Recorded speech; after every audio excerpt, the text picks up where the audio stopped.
The rain came down in silver sheets, tapping against the window of a one-bedroom apartment that had seen better years. Malik Thompson stirred before the alarm, eyes opening to the dim gray of dawn. His body moved on instinct: coffee, toast, pack lunch, check bills, breathe. The sound of his daughter's soft snore came from the next room, a small comfort that reminded him why he kept going. Layla was 6, and her drawings covered the refrigerator like a patchwork of hope. He paused for a second, rubbing his palms together as though friction alone could warm the ache in his chest. Welcome back, my amazing family and friends. If you're all set to enjoy this story, make sure to subscribe and tell me in the comments where you're watching from, because tomorrow, I'll be dropping another exciting story you're sure to love. Now, let's jump right in. The kitchen smelled faintly of burnt bread. He scraped it clean, muttering to himself, then glanced at his reflection in the cracked bathroom mirror. A man in his 30s stared back, shoulders slumped from work that paid too little and cost too much of his pride. He whispered to the empty room, "Daddy's trying, baby." The words were both a promise and a confession. Across the city, in a penthouse that touched the clouds, Evelyn Cross stared at her own reflection: flawless makeup, flawless life, and a loneliness that no one was paid to notice. Her company, her name, her empire, all of it gleamed with perfection. She could buy anything but sincerity. The night stretched long, meetings turning into more meetings until even her assistant's smile began to tremble. When she finally dismissed everyone, silence filled the glass walls like fog. Evelyn poured herself a drink, set it on the marble counter, and kicked off her heels. Her father's voice echoed in memory, "Never let them see you weak." It had built her fortune and broken her heart in equal measure. She closed her eyes and muttered, "There's no one left who tells me the truth." Then she let exhaustion drag her toward the bed, where sleep came without dreams. Before dawn, the storm came alive. Malik's truck rattled through flooded streets as he drove Layla to her grandmother's house. Wipers squealed against the windshield. The radio mumbled news about road closures. He gripped the wheel tighter, mind on the overtime shift ahead. When the headlights flashed against a twisted silhouette of metal up ahead, he slammed the brakes. A luxury sedan sat crumpled against the guardrail, steam hissing from under the hood. Malik ran toward it without thinking. The driver was dazed but fine. The passenger, a woman, was unconscious, her head tilted awkwardly against the window. He pulled her out, rain soaking his clothes, and laid her across the back seat of his truck. Her skin was pale, her jewelry expensive, her phone buzzing with unread messages. "Hang on," he murmured, though she couldn't hear him. He tried to wait for an ambulance, but the storm swallowed the roads. So he drove home. It wasn't much peeling paint, leaky roof, but it was warm and dry. He carried her inside, setting her on the worn couch, covering her with a blanket that smelled faintly of detergent and dust. Layla's grandmother had called twice already, scolding him for bringing a stranger home. "Son, you can't save everyone," she said. "Maybe not," Malik replied softly, looking at the woman's face. "But someone should try."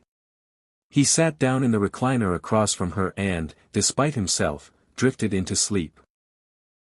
When morning came, sunlight slipped through the thin curtains, falling across the room in gold bands.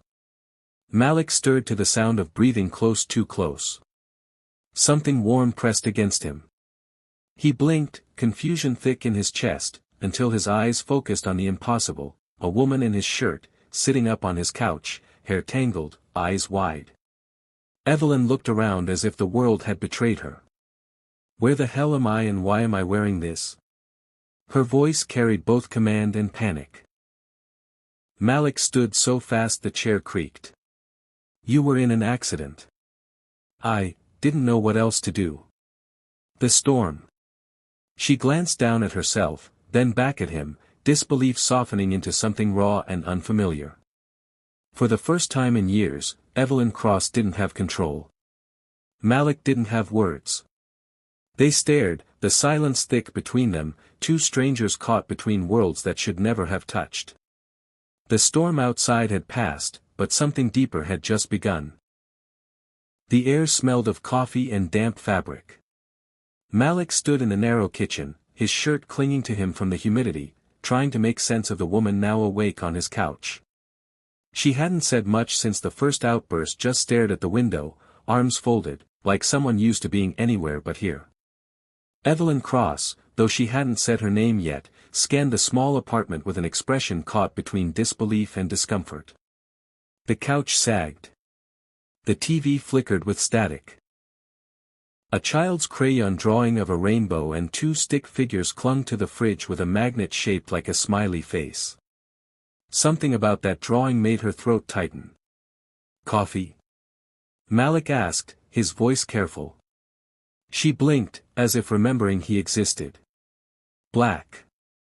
He handed her a chipped mug, the steam curling between them. Their fingers brushed for a second, just enough for her to notice the roughness of his skin, the kind of texture money could never soften. "Look," she said, her tone still clipped. "About last night, did you call anyone?" "The police?" "My assistant?" Malik shook his head. "Didn't know who to call." "Found your phone, but it's locked tighter than Fort Knox." She took a breath. "You could have just left me." "Yeah," he said, half smiling. "Could've. But that's not me." For a moment, she didn't answer. The rain had stopped, leaving only the sound of water dripping outside.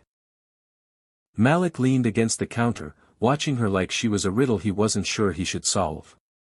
She was beautiful, but not in a way that felt real, too polished, too precise, like a photograph brought to life.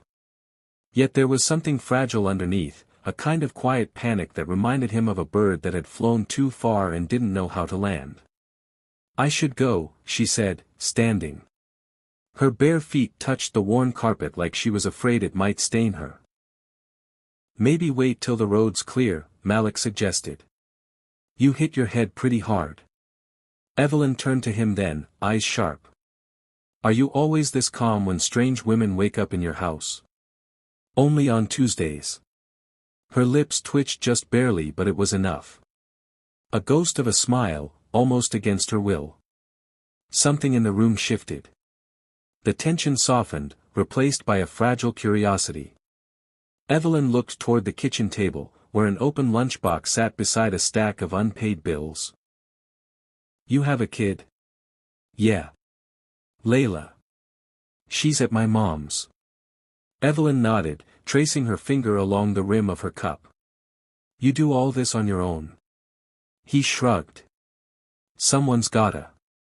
Silence again. But this time it wasn't awkward, it was thick with something unspoken, something that neither of them knew how to name. Evelyn studied him, trying to reconcile this quiet, steady man with the chaos of her own world. Everything about him was simple, grounded, inconveniently honest. Her phone finally buzzed from the table.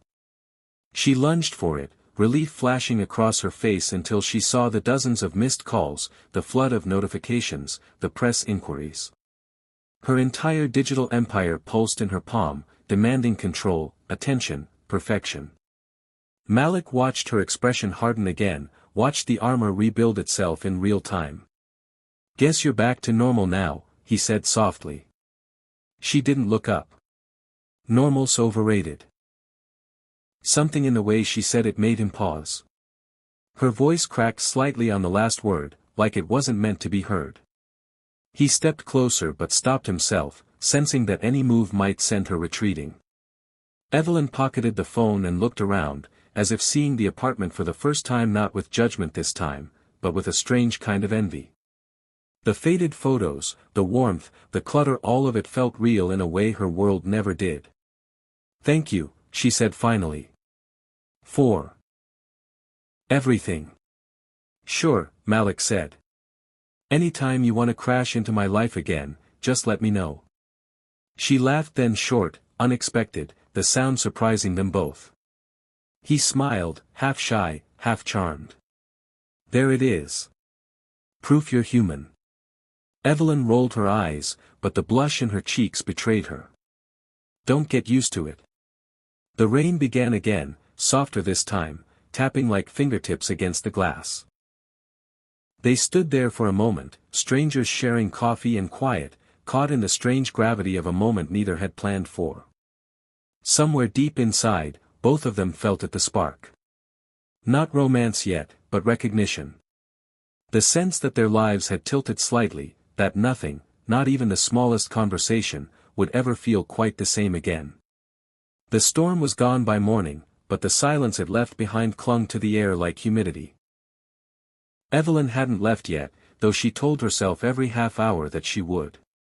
Her driver couldn't reach the flooded road, her assistant was panicking over logistics, and her phone, her precious tether to control, was nearly dead. Malik had offered his charger, his couch, and his kitchen table without asking anything in return. It unsettled her more than the crash itself.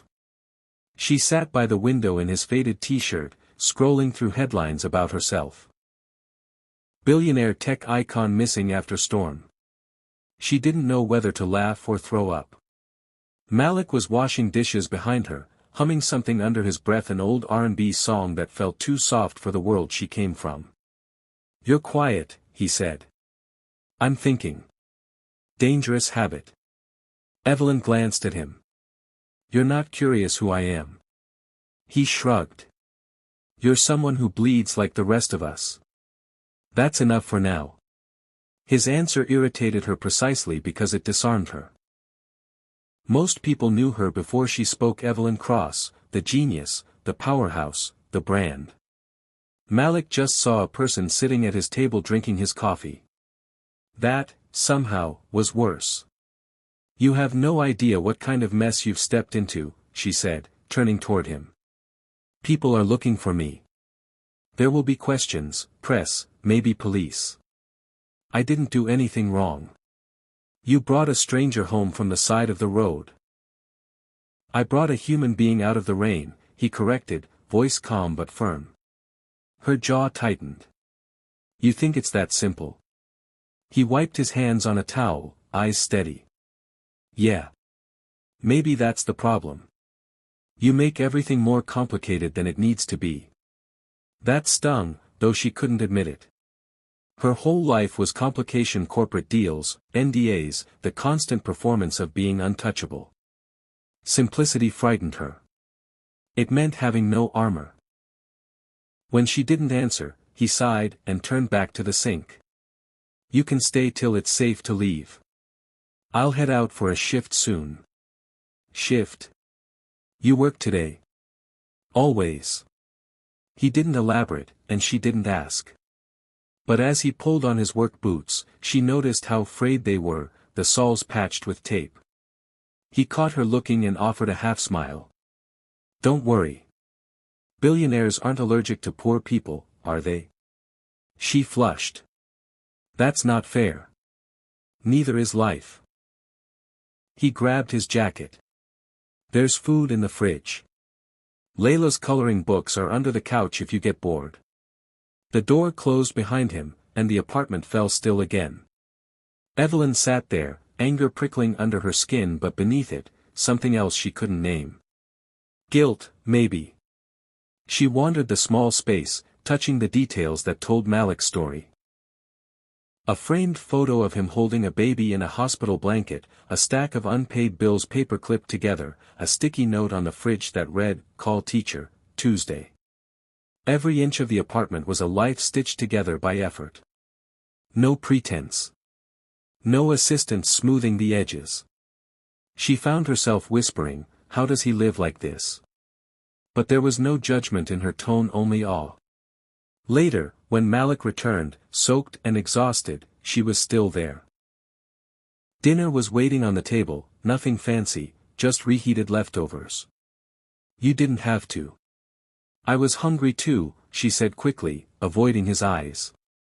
He sat across from her, the sound of rain starting again outside.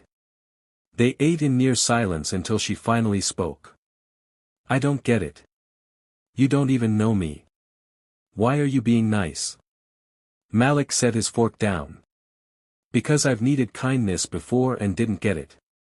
She stared at him, something inside her tightening painfully. That's not how the world works. Maybe not your world. Their eyes met across the table. The tension had changed. It wasn't the startled electricity of the morning, but something heavier, dangerous. Evelyn wanted to argue, to push him back into the safety of distance. But the words wouldn't come. He was right, and she hated that he was.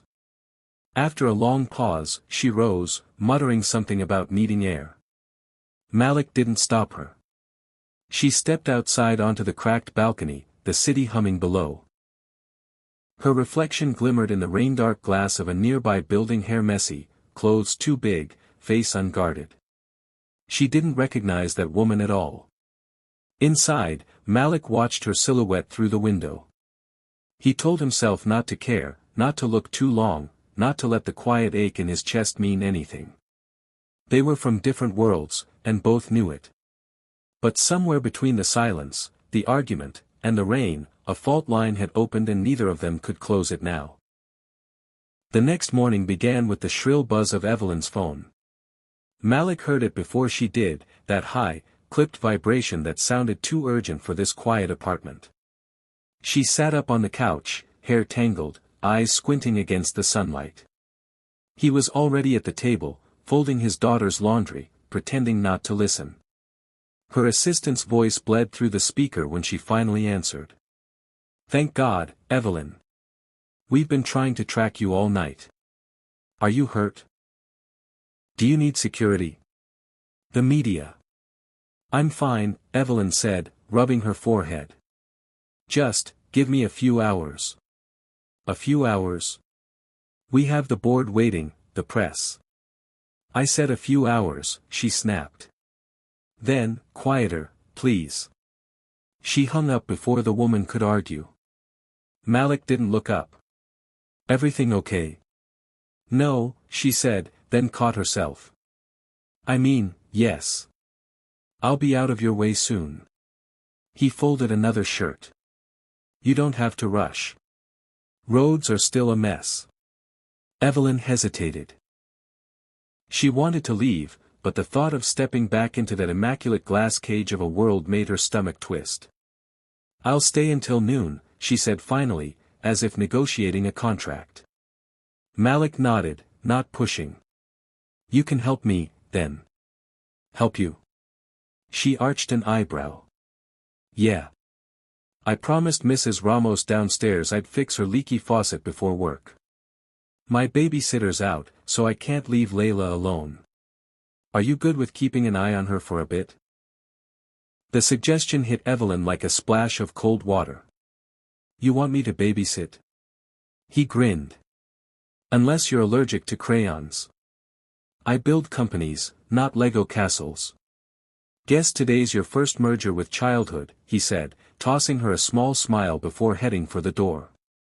When Layla woke, she took one look at Evelyn dressed in Malik's oversized hoodie and clutching her phone like a shield and said, "You look like a sleepy superhero." Evelyn blinked. "Excuse me?" "Daddy says only heroes rescue people in the rain," Layla replied matter-of-factly, climbing into a chair with a cereal bowl. Evelyn didn't know what to say. She just watched the little girl stir her milk and hum to herself, as if the world hadn't taught her yet to be afraid of it.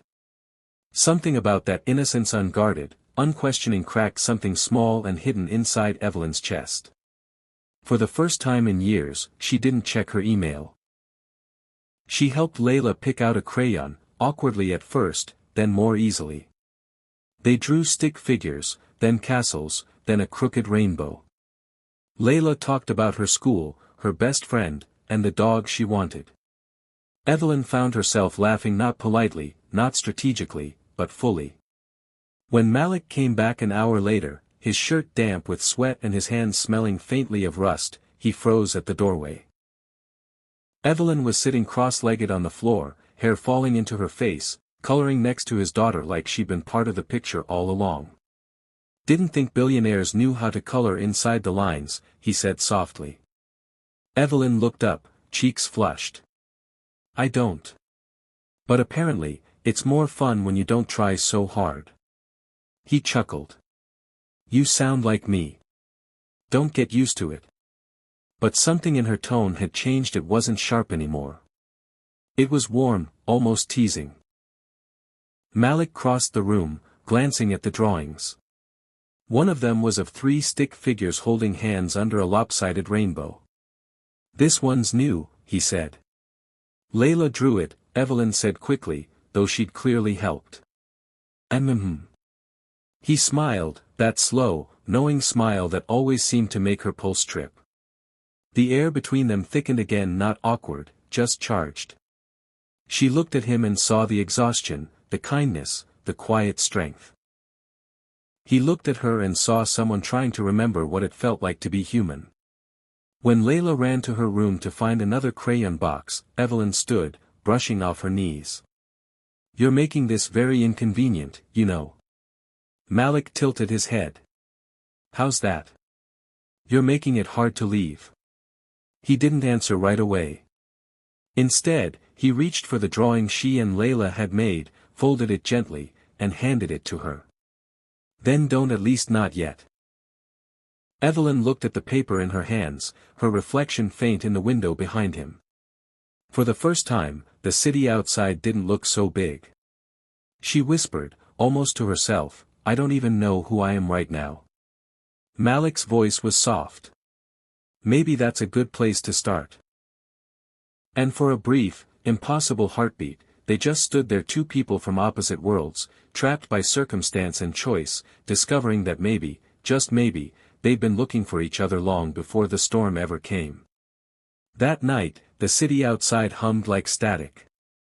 Malik's apartment was dim, lit only by the flicker of the TV that neither of them was really watching. Layla had fallen asleep hours ago on the couch beside Evelyn, her small hand resting against Evelyn's arm as if it belonged there. Malik watched them quietly from the kitchen, drying dishes that didn't need drying. He couldn't remember the last time someone else's laughter had filled his home, soft and unguarded like that. Evelyn shifted, careful not to wake the child. Her hair framed her face in loose waves, her bare feet peeked out from beneath Malik's hoodie. She looked nothing like the woman on the magazine covers, no heels, no makeup, no armor. When she noticed him watching, she smiled, almost shyly. What? She asked. Just trying to figure out if this is real, Malik said, setting down the towel. You, here. My daughter is drawing you rainbows. I could ask you the same thing, she murmured. You keep showing up like some kind of good man. Dangerous accusation. Evelyn laughed softly, then grew quiet. Her gaze wandered to a framed photograph on the shelf, a younger Malik in a wedding suit, his arm around a woman with tired eyes but a radiant smile. Your wife? She asked gently. Was, he said. The word landed heavy, final. Her name was Jordan. She passed when Layla was 3. Evelyn froze. I'm sorry. I didn't. It's okay. Cancer. We fought it for a while, but, he exhaled. After that, I just worked. Kept my head down. Layla's all I got. Evelyn looked at him, really looked this.